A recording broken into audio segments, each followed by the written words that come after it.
Hello friends, so this is the trigonometric identities part 2.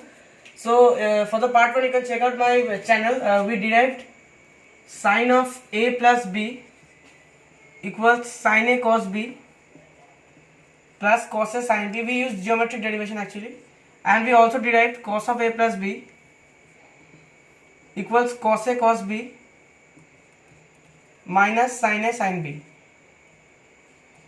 So by drawing a single diagram we can check out that video. We have derived both these things. And as for sine of a minus b and cos of a minus b, we have already also derived that in that video, but we can show a quick derivation here also. First of all, sine of minus theta is minus sine theta, and this holds for everything except cos of minus theta is just cos theta. It's not minus cos theta. And the reciprocal of cos, which is sec of minus theta is also sec theta. Otherwise, any expression sine, tan, cot or cosec, if you have minus that of minus theta, you will just get minus that expression, that function. Okay. So similarly, if we have sine of a minus b, this can be written as sine of a plus minus b. So replace this b with minus b. So that is sine a cos minus b. Cos minus b is just going to be cos b itself. Sine a cos b plus cos a sine minus b. So sine minus b is minus sine b. So here we will have a minus sign, and this will just be sine b.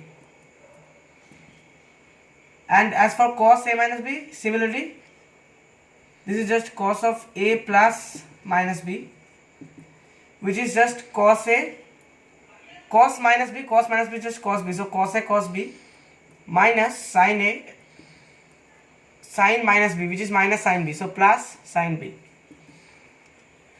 So now once we know all this, we can easily find out what is tan of a plus b. So we already know the basics, that the Pythagorean identities and the trigonometric ratios.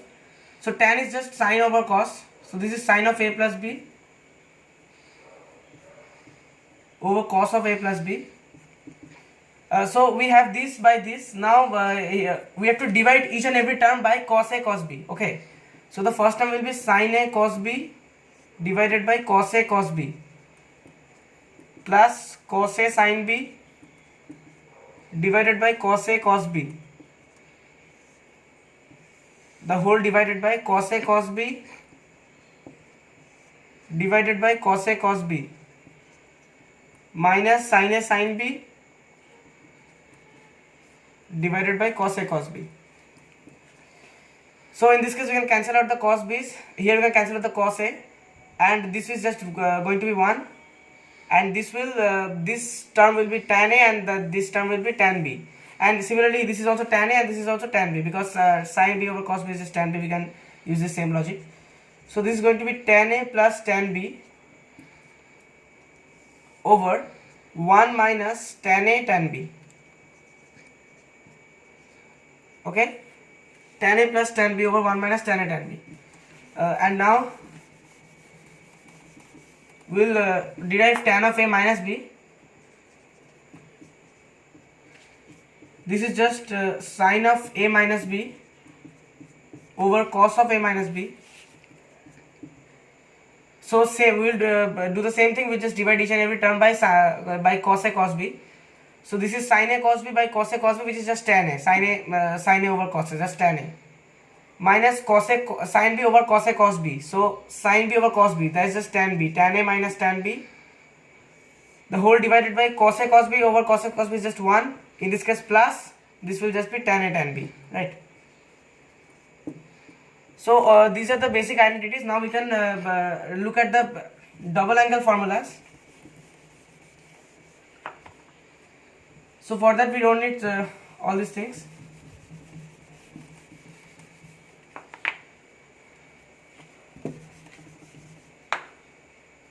So we just derive that tan of a plus b is tan a plus tan b over 1 plus tan a tan b. So now what is sine 2 theta? Sine 2 theta can be written as sine of theta plus theta. So we can use the same formula, but in this case a and b both are equal. So this is sine a cos b. So sine theta cos theta plus cos theta sin theta. now we can write this as sin theta cos theta. So this is just 2 sin theta cos theta. Similarly, if we have cos of 2 theta, this is a very important one. So in this case we will have cos A cos B, or just cos square theta. In this case A and B are same, theta, minus sin square theta. So if you want to write this expression in terms of cos theta only, so we know the very famous Pythagorean identity that sin square theta plus cos square theta equals 1. We can easily derive it anyway. So sin square theta can be written as 1 minus cos square theta, and cos square theta can be written as 1 minus sin square theta, right? So cos square theta minus, in place of sin square theta we can write 1 minus cos square theta. So this is cos square theta minus 1 plus cos square theta, or just 2 cos square theta minus 1. So this is the relation. Also from the same step, we could have also have written cos square theta as 1 minus sin square theta minus sin square theta. So 1 minus 2 sin square theta. This is also one expression. As for tan 2 theta, and once we know sin, cos, tan, we can easily find out the other ones. For tan 2 theta, it will be tan A, so 2 tan theta, because tan theta plus tan theta is 2 tan theta over 1 plus tan square theta. Here A and B are same, right? So 1 plus tan square theta. And finally, we will look at the half angle identities, and let's write these results, because these results will be important. And once we are done with the half angle identities, that's all for today's video. And as for the sum to product and product to sum formula, that will be in a future video, part 3. So 2 cos 2 theta is 2 cos square theta minus 1, which is also 1 minus 2 sin square theta. So these results will be important while we will be deriving half angle identities. So the first case, if you consider this first relation, so cos square theta can be written as, 2 cos square theta is just 1 plus cos of 2 theta, or cos square theta is just this whole divided by 2.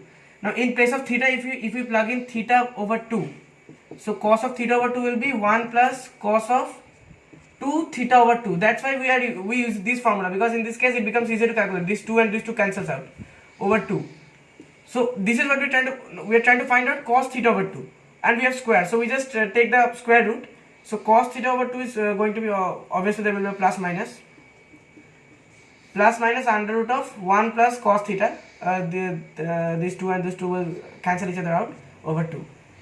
Similarly, if we consider this expression, from here we can write that sin square theta is, our LHS was this, cos 2 theta. So this is just cos 2 theta minus 1 over 2. This is sin square theta. Excuse me, sorry, this is minus sin square theta. So anyway, so 2 sin square theta can be written as 1 minus cos 2 theta. So sin square theta is 1 minus cos 2 theta over 2. So we will follow the same logic. If we plug in sin square of theta over 2, we are not dividing this by 2, we just, in place of theta we are writing theta over 2. This is very important point. 1 minus cos 2 theta over 2. So same case we are left with cos theta over 2. So sine of theta over 2 is just plus minus under root of 1 minus cos theta over 2. And if you want to find the value of tan of theta over 2, we just divide sine and cos. Sine of theta over 2 divided by cos of theta over 2. So that will give us, we'll have a plus minus here, plus minus, and let's take the under root common. 1 minus cos theta, and anyway these 2's will cancel out. So 1 minus cos theta over 1 plus cos theta. Now this can be, we can manipulate this expression, because plus minus under root of, let's say if we multiply both the numerator and denominator with 1 minus cos theta. So this will be 1 minus cos theta whole square. So we can bring it out of the under root. So 1 minus cos theta, under root of 1 minus cos theta whole square is just 1 minus cos theta over, here we have 1 plus cos theta and 1 minus cos theta. So a plus b, a minus b is a square minus b square. So 1 minus cos square theta, which is just sin square theta. But if you bring it under the root, like if you try to remove this radical sign, then it will just be sin theta, because we had sin square theta under the root. And similarly, if we just multiply this with 1 plus, if you multiply the numerator with 1 plus cos theta, in that case we will get 1 sine theta in the numerator, because that's 1 minus cos theta is sine theta, because we're now putting like we are eliminating the radical, and here we have 1 plus cos theta. So that's all for today's video. We'll cover the other identities which are left in a future video, but these identities are very important. Thank you very much.